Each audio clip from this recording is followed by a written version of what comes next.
शौर्यमथेन्दुरिन्द्रपदवी सन्मङ्गलं मङ्गलम्। नमस्ते भगवन् देवदत्तात्रेय जगत्प्रभो सर्वबाधा प्रशमनं कुरु शान्तिं प्रयच्छ मे। నేటి కాలమాన విశేషాలను గమనిద్దాం. స్వస్తి శ్రీ చాంద్రమాన విజయనామ సంవత్సరం దక్షిణాయనం వర్ష ఋతువు భాద్రపద మాసం కృష్ణపక్షం గురువారం. సూర్యోదయం 6 గంటల 10 నిమిషాలకు, సూర్యాస్తమయం 6 గంటల 1 నిమిషానికి. తిథి త్రయోదశి ఉదయం 6 గంటల 37 నిమిషాల వరకు, నక్షత్రం పుబ్బ మధ్యాహ్నం 3 గంటల 20 నిమిషాల వరకు, వర్జం రాత్రి 10 గంటల 40 నిమిషాల నుంచి 12 గంటల 18 నిమిషాల వరకు, దుర్ముహూర్తం ఉదయం 10 గంటల 7 నిమిషాల నుంచి 10 గంటల 54 నిమిషాల వరకు, మరల మధ్యాహ్నం 2 గంటల 51 నిమిషాల నుంచి 3 గంటల 35 నిమిషాల వరకు, అమృతకాలం ఉదయం 8 గంటల 41 నిమిషాల నుంచి 10 గంటల 21 నిమిషం వరకు, రాహుకాలం గురువారం కాబట్టి మధ్యాహ్నం 1:30 నుంచి 3 గంటల వరకు. నేటి విశేషం మాస శివరాత్రి, అలాగే అనధ్యయనం, విషశస్త్రహతాదీనాం మహాలయ అని కూడా చెప్పారు. అంటే కొంతమంది విషం వల్ల మరణించిన వారు, యుద్ధాలలో శస్త్రాల వల్ల మరణించిన వారు, అలాగే కలహాలలో శస్త్రాల వల్ల మరణించిన వారు, వారికి ప్రత్యేకంగా ఈరోజు మహాలయ శ్రార్థం పెట్టుకోవాలి. ఆ విధంగా పెట్టడం వలన వారికి విశేషమైన తృప్తి కలుగుతుందన్నమాట. అదేవిధంగా ఈరోజు మాస శివరాత్రి కాబట్టి ప్రత్యేకించి మనం సాయంకాలపు వేళ కానీ, అర్ధరాత్రి సమయంలో కానీ, 3 సమయాల్లోనూ కానీ, 8 సమయాల్లోనూ కానీ శంకరుని ఆరాధించడం, పూజించడం, అలాగే అభిషేకించడం, మారేడు దళాలు సమర్పించుకోవడం, ఇవన్నీ కూడా చాలా ఉత్తమమైన ఫలితాలను అందజేస్తాయి. భారతీయుల్లో ఉన్న గొప్పతనం ఏమిటంటే ప్రపంచం మొత్తానికి చక్కని వర్షాలు, చక్కని పంటలు కలగాలని మనం భూస్వరూపమైనటువంటి శంకరునికి ఆరాధిస్తూ ఉంటాం, అభిషేకిస్తూ ఉంటాం. నీటికి ఎవరికీ లోటు రాకూడదు అనే కోరిక దాంట్లో అంతర్లీనంగా ఉంది. అలా సకల జీవులకు శ్రేయస్సును కోరే భారతీయ సంస్కృతిని కాపాడుకోవడం మనందరి యొక్క ధర్మం. నేటి ఆణిముత్యాలు.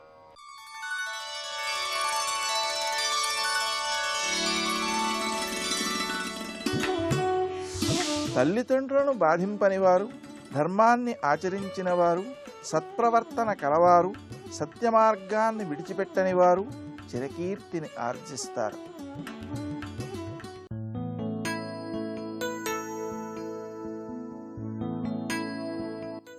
సృష్టిలో ఒక అణువైన నీ ఉనికి ఎంత అల్పమో, సృష్టికి కారణమైన శక్తి ఎంత అనంతమో తెలుసుకోగలగడమే భక్తి.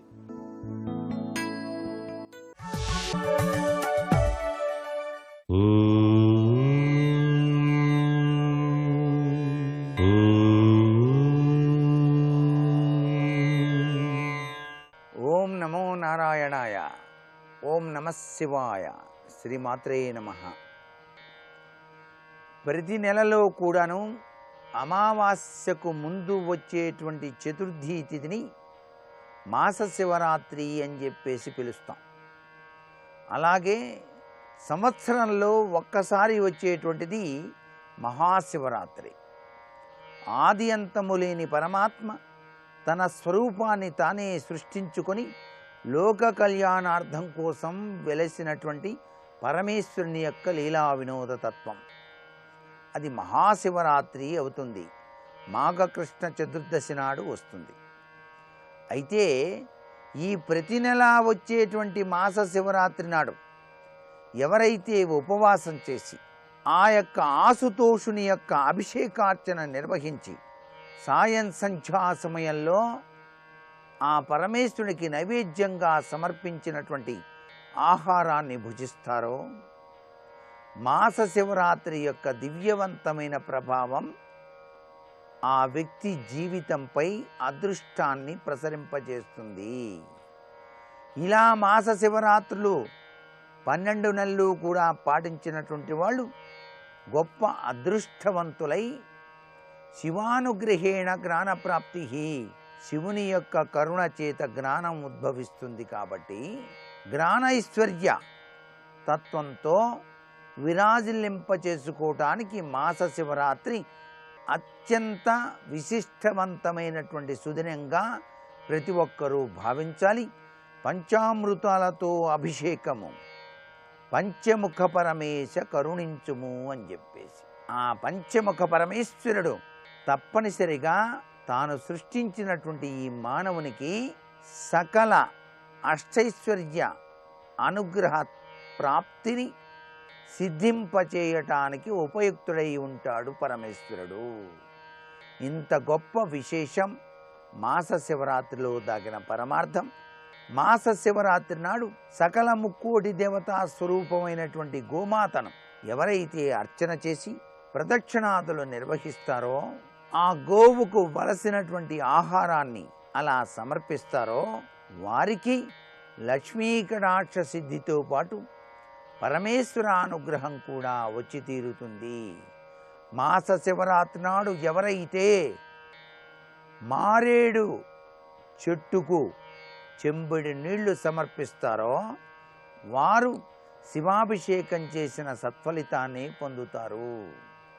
సర్వే జనా సుఖినో భవంతు.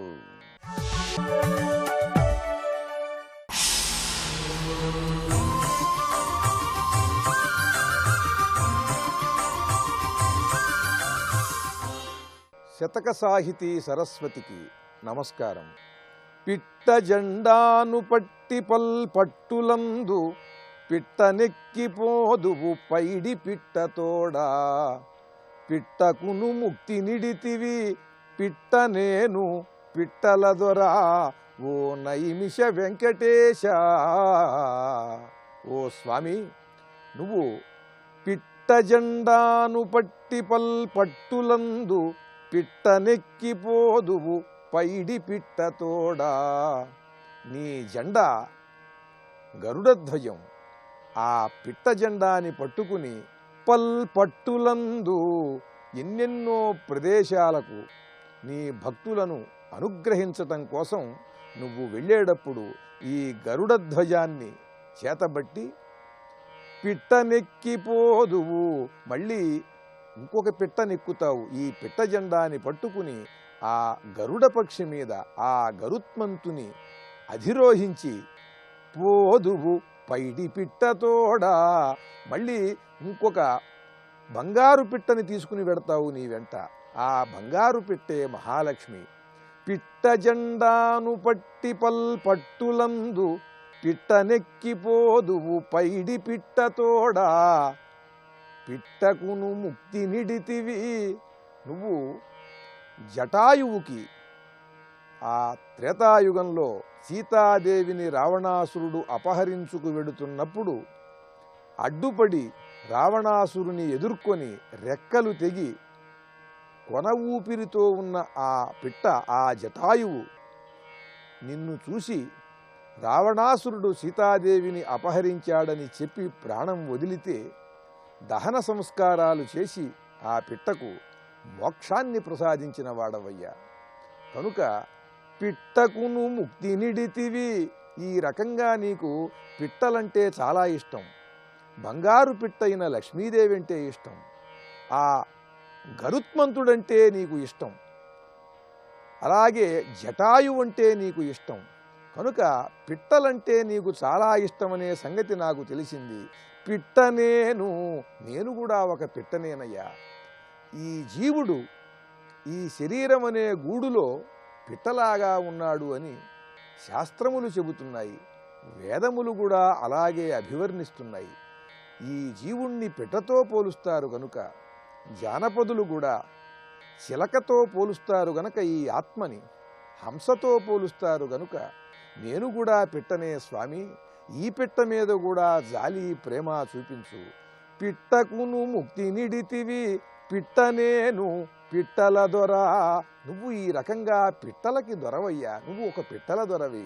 పిట్ట జెండాను పట్టి పట్టులందు పిట్టనెక్కిపోదువు పైడి పిట్టతోడా, పిట్టకును ముక్తి నిడితివి పిట్ట నేను పిట్టల దొర ఓ నైమిష వెంకటేశ. నేను కూడా ఒక పిట్టని కనుక ఈ పిట్ట పైన కూడా నీ ప్రేమను నీ కరుణను చూపించి నన్ను కూడా సన్మార్గములో నడిపించి ఉద్ధరించు. ఓం నమో నైమిష వెంకటేశాయ. బ్రహ్మ కడిగిన పాదము బ్రహ్మము తానెని పాదము బ్రహ్మ కడిగిన పాదము బ్రహ్మము తానెని పాదము. శ్రీ శేషశైల సునికేతన దివ్యమూర్తే నారాయణాచ్యుత హరే నలినాయతాక్ష లీలాకటాక్ష పరిరక్షిత సర్వలోక శ్రీ వెంకటేశ మమ దేహి కరావలంబం. శ్రీ వెంకటేశ మమ దేహి కరావలంబం. శివాయ గురవే నమః. శ్రీమాత్రే నమః. శ్రీ విష్ణురూపాయ నమః శివాయ. శ్రీ వెంకటేశాయ నమః. అద్భుతమైన వేదాంత రహస్యాల్ని లేత లేత మాటలతో అందించినటువంటి అన్నమయ్య కీర్తనలు ఒక విధంగా బోధించేటువంటి ఉపదేశాలుగా వర్ణించవచ్చు. అలాంటి ఒక భవ్యమైన మరొక కీర్తనను ప్రవేశిస్తున్నాం ఇప్పుడు. జ్ఞానయజ్ఞమీ గతి మోక్ష సాధనము నానార్థములు నిన్నే నడిపె మా గురుడు జ్ఞానయజ్ఞమీ గతి మోక్ష సాధనము. ఇక్కడ యజ్ఞము అనే దాన్ని జ్ఞాన రూపంగా నిర్వచిస్తున్నారు. సాధారణంగా యజ్ఞాలు జరిగేటప్పుడు అక్కడ ప్రధానంగా యూపస్తంభం పెట్టి ఒక యాగశాల నిర్మాణం చేసుకుని ఒక పశువుని బలి ఇచ్చి ఆపై సోమపానం చేసి ఇంకా భవ్యమైనటువంటి యజ్ఞప్రసాదాన్ని స్వీకరించడం, ఇవన్నీ యజ్ఞంలో జరిగే క్రియలు. అయితే వేదములు చెప్పినటువంటి ఆ యజ్ఞ క్రియల్ని తాత్వికంగా దర్శించాలి అనేటువంటి కోణాన్ని ఇక్కడ చూపిస్తున్నారు. ఆ తాత్వికమైన యజ్ఞమే జ్ఞాన యజ్ఞం. భావనతో విచారణతో చేసే యజ్ఞమే గొప్ప యజ్ఞం. ద్రవ్యాపేక్షలు లేకుండా చేసేటువంటి యజ్ఞం అది. అంటే సాధారణ యజ్ఞం చేస్తే బయట ద్రవ్యం అవసరం, కానీ తత్వ విచారణ చేసేటప్పుడు ఏకాగ్రత ఒక్కటే కావలసిన వస్తువు. ఆ ఏకాగ్రతతో మనస్సు లోపల విచారణ చేయగలిగితే అది గొప్ప యజ్ఞం. ఆ యజ్ఞం అనేది గురువు ద్వారా తెలుసుకోవాల్సిందే. ఏదో మనకు తోచినట్టు మనం ఎక్కడో కూర్చుని ఆలోచించుకుంటూ పోతే అది తపస్సు కాదు, సాధన కాదు. ఒక శాస్త్రం అనేది ఒకటి ఉన్నది. అందుకే శాస్త్ర పద్ధతిలో ఆలోచించి సాధన చేయాలి. యుక్తాహార విహారస్య యుక్త చేష్టస్య కర్మసు అని గీతలో స్వామి చెప్పినట్లుగా ఒక యోగ్యమైన పద్ధతిలోనే మన యొక్క విచారణలన్నీ జరగాలి. అలాంటి విచారణలు పద్ధతులు చెప్పాలంటే గురువు కావాలి. గురు లేక ఎటువంటి గుణికి మోక్షము లేదని త్యాగరాజ స్వామి వారు చెప్పారు. అంతేకాదు తద్విద్ధి ప్రణిపాతేన పరిప్రశ్నేన సేవయ ఉపదేక్షంతి తే జ్ఞానం జ్ఞానిన తత్వదర్శిన అని గీతలో కృష్ణ పరమాత్మ చెప్తున్నారు. పరిప్రశ్న అంటే ఏదో కాలక్షేపంగా ప్రశ్నించడం కాకుండా తరించాలనే తపనతో వికసించిన నిండైన మనస్సుతో గురువుని శరణు వేడి ప్రశ్నించాలి. అప్పుడు గురువు ఉపదేశిస్తాడు జ్ఞాన మార్గమును. ఆ గురువు కూడా జ్ఞాన సాధనలో ఆరితేరిన వాడై ఉండాలి. అటువంటి వాడు చేసిన ఉపదేశమే ఫలిస్తుంది. అందుకే ఇక్కడ జ్ఞానయజ్ఞమే మోక్ష సాధనమని ముందు నిర్వచనం కనబడుతోంది. అంటే జ్ఞానాదేవహి కైవల్యం అని శాస్త్రవచనం. జ్ఞానముతోనే మోక్షం లభిస్తున్నది. ఆ జ్ఞానం కలగడం కోసమే ఇతర సత్కర్మలన్నీ కూడా సహకరిస్తాయి. కానీ కర్మల ద్వారా నేరుగా మోక్షం రాదు, జ్ఞానం వల్లనే మోక్షం వస్తుంది. అయితే కర్మలు దేనికి సహకరిస్తాయంటే చిత్తశుద్ధి కల్పించుకోవడానికి పనికొస్తాయి. అది కూడా ఈశ్వరార్పణ బుద్ధితో నిష్కామంగా చేసే కర్మ మాత్రమే చిత్తశుద్ధినిస్తుంది. అలా కాకుండా చేసే సత్కర్మలు పుణ్యాలనిస్తాయి, సద్గతులనిస్తాయి. తర్వాత ఏ జన్మలోనో ఒకవేళ పండితే జ్ఞానానికి కావలసినటువంటి సంస్కారాన్ని ఇస్తాయి. కానీ నిష్కామంగా చేసేటువంటి విద్యుక్తమైన శాస్త్ర సమ్మతమైన కర్మలు ఈ జన్మలోనే చిత్తశుద్ధినిస్తాయి, ఒక పక్వతనిస్తాయి. ఆ పక్వత వల్ల జ్ఞానం అలవడుతుంది. అందుకే ఇక్కడ జ్ఞానాన్ని యజ్ఞంగా చూపిస్తూ ఒక కవిత్వంలో తత్వాన్ని ఇముడ్చుతూ అద్భుతమైన వేదాంత బోధ చేస్తున్నారు ఇక్కడ అన్నమాచార్యుల వారు. జ్ఞానయజ్ఞము ఈ గతి మోక్ష సాధనము. ఈ గతి అంటే ఈ పద్ధతిలో అని. జ్ఞానయజ్ఞము ఈ పద్ధతిలో సాగితే అది మోక్ష సాధనము. దీన్ని అనేక రకాలుగా మాకు బోధించాడు గురువు. నానార్థములు నిన్నే నడిపే మా గురుడు. ఇక్కడ నిన్నే అనే శబ్దంలో నిన్ననే అనే అర్థాన్ని చెప్పారు వ్యాఖ్యాతలు. నానా అర్థములు అనగా అనేక రకాల ప్రయోజనములు, వాటి యొక్క అంతరార్థములు, ఇవన్నీ నిన్ననే మాకు బోధించాడు గురువు అని. అంటే గురువు నిన్న బోధించాడు, మేము ఇవాళ వెంటనే దాన్ని సాధనలోకి తెచ్చుకున్నాం. ఈ నిన్న అని చెప్పడంలో ఇప్పుడు రచిస్తున్నది ఇవాళ, ఆయన బోధించింది నిన్న అని అర్థం. అంటే గురువు బోధించిన వెంటనే సాధనలోకి దిగాలి. అంతేగాని బోధనకి సాధనకి మధ్యన కానీ అంతరం ఎక్కువైపోతే వెనకబడిపోతాం. అందుకే ఈ కీర్తనలో చెప్పడం, ఆయన నిన్ననే బోధించారు, మేము ఇవాళ దాన్ని అమలుపరుచుకుంటున్నాం. ఈ యజ్ఞాన్ని జ్ఞానరూపంగా ఎలా చేయాలంటే, అలరి దేహమనేటి యాగశాలలోన బలువై యజ్ఞానపు పశువు బంధించి కలసి వైరాగ్యపు కత్తుల కోసి కోసి వెలయ జ్ఞానాగ్నిలో వేలిచె మా గురుడు. పూర్వకాలంలో యజ్ఞముల యందు బలి పశువు లేదా యజ్ఞ పశువు అనే దాన్ని వేసేవారు. అది ఆ కాలానికి సమ్మతమే, కానీ అది కాదు ఇప్పుడు కావలసినది. తాత్విక దృష్టితో నిజమైన పశుబలి ఇవ్వాలి. పశువు అంటే అజ్ఞానము. పశుత్వం అనగా దేహాత్మ భ్రాంతియే పశుత్వము అని వేదాంత పరిభాష. దేహమే నేననుకునే అజ్ఞానం పెద్ద పశువు. ఇది బలిసిన పశువు, అజ్ఞానంతో బలిసిపోయింది. అంత చెప్పినా అర్థం కాదు, దేహాత్మ భ్రాంతి వదలదు. అందుకే దీనిని ఈ అజ్ఞానాన్ని పశువుని చెప్పారట. అయితే అది ఎక్కడ జరగాల ఆ సాధన అంటే, దేహము నేను అనుకోకుండా దేహము పరతత్వాన్ని పొందడానికి సాధనంగా ఇవ్వబడిన ఒక పరికరం అనుకోవాలి. అందుకు ఈ యాగశాల ఏదయ్యా అంటే, దేహమనేటి యాగశాలలోన ఈ దేహమే యాగశాల చేసుకోవాలి. సాధన మన లోపల జరగవలసింది. మనలో అంటే దేహం అప్పుడు సాలైపోయింది. అందుకే దేహమనే యాగశాలలో పైగా అలరి అన్నారు. ఈ సాధన చేసేటప్పుడు చాలా ఆనందంగా తృప్తిగా చేయాలి. అందుకే జ్ఞాన సాధన చేస్తున్న దశలోనే ఆనందం ఉంటుంది. ఆ విచారణ చేస్తూ ఆ పరమాత్మను తలంచుకుంటూ సాధన చేస్తున్నప్పుడు ఆనందం కలుగుతుంది. అందుకే సాధన దశలోనే అటువంటి ఆనందం ఉంది కనుకనే అలరి అని ప్రారంభించారు ఇక్కడ. అలరి దేహమనేటి యాగశాలలోన బలువై యజ్ఞానపు పశువు బంధించి, ఆ అజ్ఞానం అనేటువంటి పశువుని బలంగా బంధించాలి. కలసి వైరాగ్యపు కత్తుల కోసి కోసి, ఆ పశువుని దేంతో కొయ్యాలయ్యా అంటే, అజ్ఞానం అనే పశువుని వైరాగ్యం అనే కత్తితో కొయ్యాలట. పదునైన వైరాగ్యం. వైరాగ్యం అంటే అశాశ్వతమైన లౌకిక విషయ వస్తువులపై విరక్తి కలగాలి. విరక్తి ఎప్పుడు కలుగుతుందంటే, విషయ జ్ఞానం ఉంటే విరక్తి కలుగుతుంది అని పెద్దలు చెప్పారు. విషయ జ్ఞానం అంటే విషయములు నిజానికి నిస్సారమని, అవి తత్కాలానికి సుఖమనే భ్రాంతి కలిగిస్తాయి తప్ప నిజమైన సుఖములు కావనే విషయం శాస్త్రాల దాకా వెళ్ళక్కర్లేదు. కాస్త అనుభవంతో వివేకంతో ఆలోచిస్తే ప్రతివాడికి తెలుస్తుంది.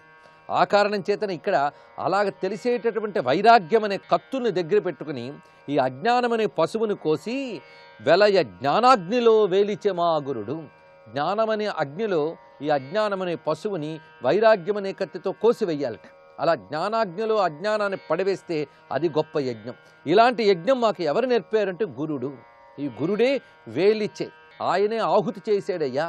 ఈ పశువుని ఆ జ్ఞానాగ్నియందు ఆహుతి చేశాడు. ఎవరు? మా గురువు. అనగా గురువుని ఆశ్రయించి ఆయన యొక్క అధీనంలో, ఆయన యొక్క శిక్షణలో సాధన చేసి క్రమంగా జ్ఞానాగ్నిని రగుల్చుకుని వైరాగ్యంతో అజ్ఞానమనే పశువుని ఛేదించి అది ఆ జ్ఞానాగ్నిలో పడవేయాలి. దాని నామరూపాలు లేకుండా హుతం చేయాలి. ఇదంతా ఎక్కడ సాగాలి? అంతర్ముఖ సాధన. బయట రగిల్చే అగ్ని కాదు అది, నీ లోపల రగిల్చే జ్ఞానాగ్ని. జ్ఞానాగ్ని దగ్ధ కర్మాణం తమాహు పండితం బుధా అని గీతలో స్వామి చెప్పిన మాటని ఇక్కడ బోధిస్తున్నారు. మొక్కుచు వైష్ణవులని మునిసభ కూడబెట్టి చొక్కుచు శ్రీపాదతీర్థ సోమపానము నుంచి చక్కగా సంకీర్తన సమగానము చేసి యుక్కువతో యజ్ఞము సేయించెబో మా గురుడు. ఇక్కడ చెప్పేటప్పుడు పూర్వం యజ్ఞాలు జరిగేటప్పుడు ఎలా ఉంటుందో వర్ణన తెలిస్తే ఆ వర్ణనని భక్తితో తత్వంతో ఎలా సమన్వయించాడు అన్నమాచార్య. ఆయన జ్ఞానానికి జోహార్లు చెప్పాలి, అంత అద్భుతంగా వర్ణించాడు. సాధారణంగా యజ్ఞం జరిగేటప్పుడు ఋషులందరూ కూర్చుని ఉంటారు. ఆ యజ్ఞంలో ఋత్విక్కులు, అధ్వర్యులు, హోత, ఉద్గాత అని చెప్పబడుతూ ఉన్నటువంటి ముని సమూహం ఉంటారు. వీళ్ళందరూ ఆయా వేద విజ్ఞానములో, యజ్ఞ విజ్ఞానంలో ఉద్దండులై ఉంటారు. వారితో పాటు కూర్చొని చివరికి యజ్ఞంలో సోమలత నుంచి వచ్చిన ద్రవాన్ని తాగుతారు. దీన్నే సోమపానం చేయడము అని చెప్తారు. అలాంటి సోమపానం చేసి తర్వాత సామగానం చేయడం ఒకటి. యజ్ఞంలో సామగానం అనేది చాలా ముఖ్యం. ఈ సామగానం వల్ల దేవతలు స్వాధీనులవుతారట. అందుకు సామగానం చేయాలి. ఇప్పుడు ప్రధానంగా 10 మంది కూర్చోవడం ఒకటి, సోమపానం చేయడం ఒకటి, సామగానం చేయడం ఒకటి. ఈ 3 ప్రధాన యజ్ఞంలో. అది జ్ఞానయజ్ఞంలో ఎలా ఉంటుందో చూపిస్తున్నారు. మొక్కుచు వైష్ణవులని మునిసభ కూడబెట్టి, వైష్ణవులు అనబడే మునులు. మునులు అంటే మననశీలురు. వైష్ణవులు అంటే విష్ణువునకు తమ యొక్క భావనల్ని, కర్మల్ని అర్పణం చేసే భక్తులు వైష్ణవులు. అంతా విష్ణుమయమనే భావన కలిగిన శుద్ధ భక్తులను వైష్ణవులు అంటారు. అలాంటి వైష్ణవులు విష్ణుతత్వ మననశీలుడు అయినటువంటి మహాత్ములతో కూడాలి. అదే సభ. సభ అంటే యోగ్యత కలవారు కూర్చున్న చోటు అని అర్థం. అలాంటి భవ్యమైనటువంటి విష్ణు భక్తులైన యోగుల సాంగత్యంలో కూర్చొని చొక్కుచు శ్రీపాద తీర్థ సోమపానము నుంచి, చొక్కుచు అనే మాటకి ఆనందించుతూ అని అర్థం. పరమాత్మను అభిషేకించి ఆయన పాదతీర్థాన్ని పానం చేయాలి. అది కూడా సత్సంగత్యాన్ని అలవాటు చేసుకోవడం, పరమాత్మ యొక్క పాదతీర్థాన్ని పానం చేయడం. పాదతీర్థ పానం చేయడం అంటే అర్థం ఏంటి? ఆయన ఆరాధించితే కదా తీర్థం వస్తుంది. అందుకే భగవద్ ఆరాధన చేయాలి. ఆరాధన చేసి ఆయన యొక్క పాదతీర్థాన్ని సేవించాలి. అదే ఈ భక్తి రూప జ్ఞాన యజ్ఞంలో సోమపానం ఏదయ్యా అంటే భగవత్ పాదతీర్థమే సోమపానము. అదేవిధంగా సామగానం ఏదయ్యా అంటే చక్కగా సంకీర్తన సామగానము చేసి, ఇది తెలుసుకోవాల్సిన గొప్ప మాట. యజ్ఞంలో సామగానం లేకపోతే యజ్ఞం పూర్ణం కాదు. అదేవిధంగా జ్ఞానయజ్ఞంలో భగవద్గుణగానం జరగాలి. ఆ పరమాత్మను ఆనందముగా తలంచుకుంటూ కీర్తించడమే గొప్ప సంకీర్తన. సంకీర్తన శబ్దానికి అర్థం అనుభూతితో గానము చెయ్యుట. అలాంటి అనుభూతితో గానం చేయాలి. ఇది నిజానికి ఛాందోగ్యోపనిషత్తులో చెప్పినటువంటి మంత్ర విశేషాలు ఇక్కడ చూపిస్తున్నారు. సామగాయన్నాస్తే అనేటువంటి మాట ఏంటి? దీని యొక్క అర్థం అంటే పరమాత్మని ఆనందంగా తలంచుకున్నప్పుడు వచ్చేటువంటి అనుభూతితో పలికిన పలుకే గానం. అంతేగాని స్వరాలు అక్షరాలు చూసుకుని పాడేదే గానం కాదు. అందుకే పరమాత్మని తలంచుకునగా వచ్చిన ఆనందానుభూతి యొక్క ప్రకటన. అలాంటి చక్కగా సంకీర్తన సామగానము చేసి యుక్కువతో యజ్ఞము సేయించెవో మాగురుడు. అయితే ఇలాంటి సాధనారూపమైన భక్తి రూపమైన జ్ఞానం అనేటువంటి యజ్ఞము మా గురువు యొక్క శిక్షణలో మేము చేస్తున్నామంటూ అటు గురువుని తలంచుకుంటున్నారు, ఇటు జ్ఞానయజ్ఞ వైభవాన్ని చెప్తున్నారు అన్నమాచార్యుల వారు. సర్వం శ్రీనివాసార్పణమస్తు. దిగంబరా దిగంబరా శ్రీపాదవల్లభ దిగంబరా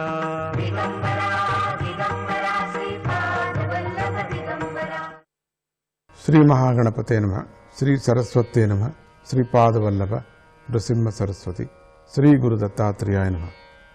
కార్తవీర్యార్జునుడు దత్తాత్రేయ స్వామివారు అనుగ్రహాన్ని అనేక మంది భక్తులు అనేక సందర్భాల్లో పొందారు కూడా. కానీ చరిత్రలో అందరికంటే అత్యధికంగా దత్తానుగ్రహం పొందిన వారిలో కార్తవీర్యుడు అనేటువంటి రాజు అగ్రగణ్యుడు.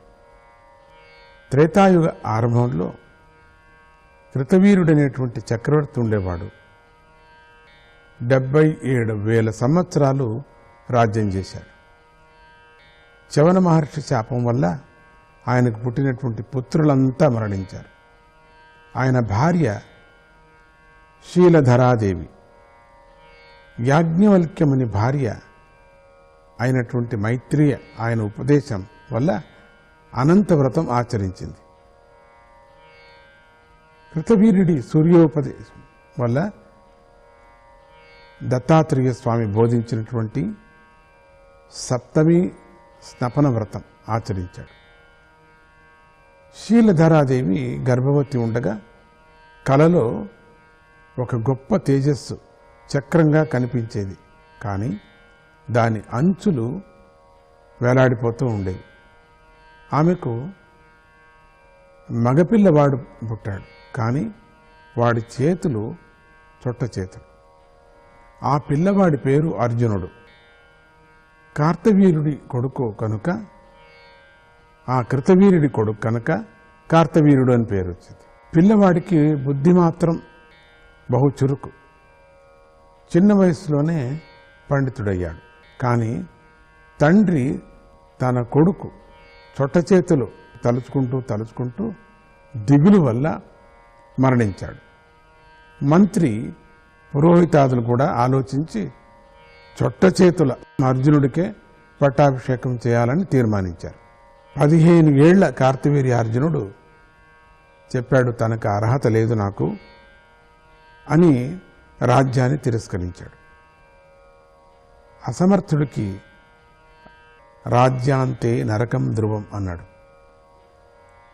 అతని ధర్మబుద్ధికి మంత్రుల్లో ఒకడైనటువంటి గర్గముని సంతోషించి దత్తాత్రేయ స్వామిని ఆశ్రయించమని బోధించి ఎన్నో జాగ్రత్తలు చెప్పాడు.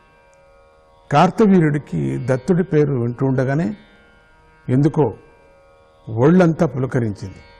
వెంటనే సహ్యాద్రికి వెళ్ళి ఆశ్రయించాడు. 1 సంవత్సరం దత్తసేవ చేశాక ఒకరోజు స్వామి తిట్టి ఒక తోపు తొయ్యగానే ఉన్నటువంటి చేతులు కూడా ఊడిపోయాయట. చొట్ట చేతులు ఉండి కదా, అవి కూడా ఊడిపోయాయి. అప్పుడు స్వామి వాడి మీద జాలిపడి ఇకనైనా భ్రష్టయోగి అయినటువంటి తనను వదిలి వెళ్ళమని సలహా ఇచ్చారు. ఇవి వెళ్ళిపో, నా దగ్గర ఏమీ లేదు, నేను భ్రష్టయోగి, నేను నా దగ్గర నీకేమీ దొరకదు అని. కార్తవీర్యుడు చలించలేదు. చేతులే కాదు, కాళ్ళు పోయినా కూడా స్వామిని వదలనన్నాడు. నష్టము కష్టము ఆశా నాశము అవుగాక అంటే శుభప్రదమైనటువంటి దత్తాభిష్టం పుట్టిగా ఉంటే అదే చాలు, అంతే చాలు. నష్టమైతే కాని కష్టమొస్తే రాని దత్తాభిష్టం ఉంటే చాలు అని ఏమన్నా కానీ నేను ఇక్కడే ఉంటానని చెప్పి చేతులు రెండూ పోని, కాళ్ళు కూడా పోని. ద్వంద్వాలను సంహరించినటువంటి సద్గురు పాదద్వంద్వాన్ని మాత్రం నేను వదలను. రాజ్యం యోగం భోగం నేను కోరను. సహజంగానే నేను సచ్చిదానందమైనటువంటి సద్గురు సన్నిధిని మాత్రం కోరుతాను.